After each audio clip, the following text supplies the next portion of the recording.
kiên tắm biển. Khỏi quần kiên kìa, quần cắt kìa. Quay chỗ quần cắt kiên tắm biển đi. Đó. Chúc.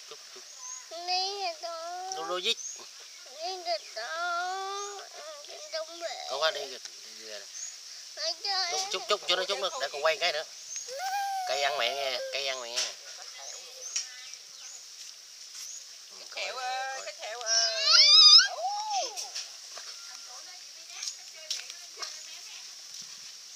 Đứng lên.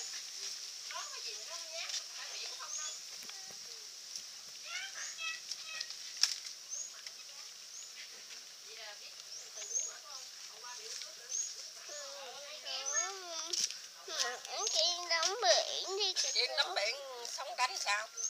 Nó có đâu. Nước lên đó. Kiên sợ luôn phải không? Kiên nhả. Còn lên như bay lên cha.